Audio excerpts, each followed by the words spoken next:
Perkenalkan, nama saya Priska Aprilia dengan nomor NPM 40222 1000210. Jadi di sini saya akan menjelaskan atau mempresentasikan sebuah materi yang berjudul karakteristik jasa berkualitas dalam strategi bisnis. Jadi materi pertama yang akan saya jelaskan adalah penjelasan karakteristik jasa berkualitas. Nah, pada materi ini atau poin ini dibagi menjadi beberapa poin lagi, yaitu yang pertama, ada keandalan. Keandalan itu apa sih? Keandalan merupakan kemampuan untuk memberikan layanan yang konsisten dan dapat diandalkan sesuai dengan yang dijanjikan kepada pelanggan. Misalnya, sebuah perusahaan pengiriman barang yang secara konsisten mengirim paket tepat pada sesuai dengan janji pengiriman. Nah, ada yang kedua, poin yang kedua adalah daya tanggap. Apa sih daya tanggap itu? Jadi, daya tanggap ini menggambarkan seberapa cepat dan efisien suatu perusahaan merespon kebutuhan dan permintaan pelanggan. Contohnya, layanan pelanggan yang responsif dalam menangani keluhan atau pertanyaan pelanggan dengan ramah.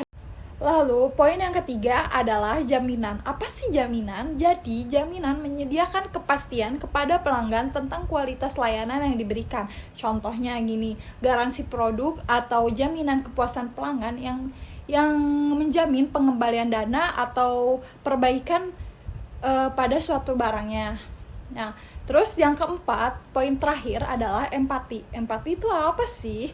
Jadi, empati adalah kemampuan untuk memahami dan merespon secara personal terhadap kebutuhan, keinginan, atau masalah yang dihadapi oleh pelanggan. Nah, ini tuh bisa terwujud dalam layanan yang memperlihatkan pemahaman dan kepedulian terhadap situasi atau masalah yang dihadapi pelanggan. Materi kedua adalah pentingnya karakteristik jasa berkualitas dalam strategi bisnis. Karakteristik jasa berkualitas menjadi elemen yang sangat penting. Karena apa? Karena menjadi fondasi untuk membangun hubungan yang kuat dan baik dengan seorang pelanggan. Nah, layanan yang unggul mampu menciptakan kesan yang positif bagi pelanggan, meningkatkan kepuasan, dan mendorong loyalitas yang berkelanjutan. Maka dari itu, penilaian atau respon dari seorang pelanggan sangat berharga bagi seorang pedagang. Karena apa?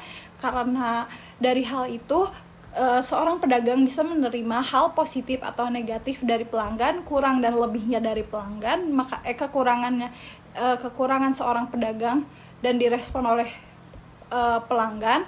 Contohnya misalnya kayak bisa memberikan rating atau kayak iklan atau mempromosikan.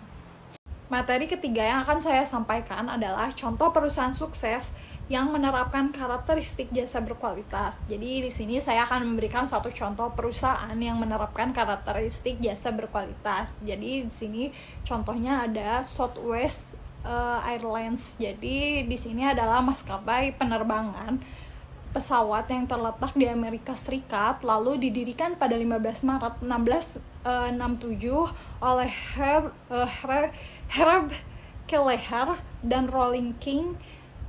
Terus juga kantor pusatnya atau bandaranya ada di Dallas.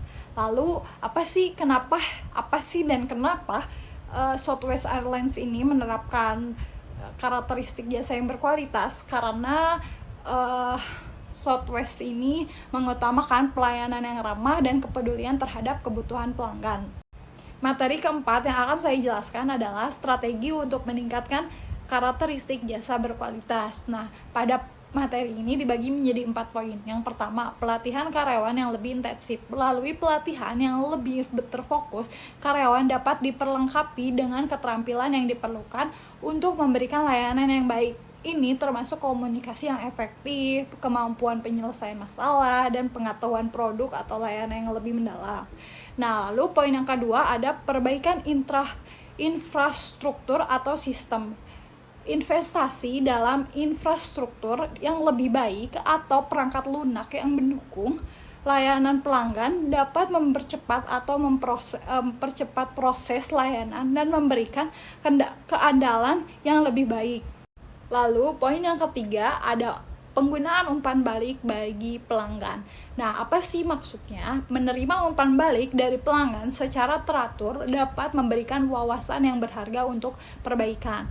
Nah, ini biasanya bisa melalui iklan atau ulasan online gitu, atau interaksi langsung dalam interaksi langsung dengan pelanggan. Nah, terus yang terakhir, poin terakhir yaitu yang keempat, ada pengembangan kebijakan yang lebih berfokus pada kepuasan pelanggan. Maksudnya menciptakan kebijakan perusahaan yang lebih terfokus pada kepuasan pelanggan. Misalnya kebijakan pengembalian dana yang mudah, tidak usah bertele-tele gitu, menerima segala keluhan, atau garansi produk yang kuat, atau layanan pelanggan yang tersedia 24/7. Materi kelima yang akan saya sampaikan adalah peran pelanggan dalam menciptakan karakteristik jasa berkualitas. Nah, pelanggan ini sangat memainkan peran yang sangat penting. Yang pertama, dengan memberikan masukan, umpan balik, atau kebutuhan mereka. Pengertian dan respon terhadap kebutuhan pelanggan ini menjadi landasan dalam menciptakan layanan yang memenuhi harapan mereka. Maka dari itu, rating, penilaian, komentar, ataupun apapun itu dari seorang pelanggan sangat dibutuhkan oleh seorang pedagang. Karena apa? Dari situ kita bisa mengetahui nilai pedagang bagi kita, dari pelanggan itu diterima baik atau tidak. Jadi saya sudah menyampaikan 5 materi tentang karakteristik jasa berkualitas dalam strategi bisnis. Di sini saya akan menyimpulkan atau memberikan kesimpulan tentang materi yang telah saya sampaikan.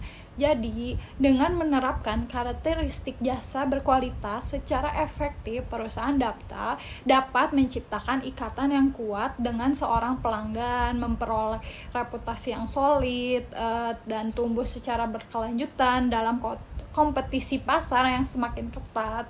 Sebagai hasilnya, penerapan karakteristik jasa berkualitas ini bukan tentang hanya perbaikan layanan, tetapi juga merupakan investasi jangka panjang dalam kesuksesan dan pertumbuhan sebuah perusahaan. Jadi sekian materi yang telah saya sampaikan. Mohon maaf bila ada kesalahan dalam pengucapan kata-kata atau penyampaian materi yang kurang jelas. Kurang lebihnya tolong dimaafkan. Saya Priska Aprilia undur diri. Wabillahi taufiq wal hidayah. Wassalamualaikum warahmatullahi wabarakatuh.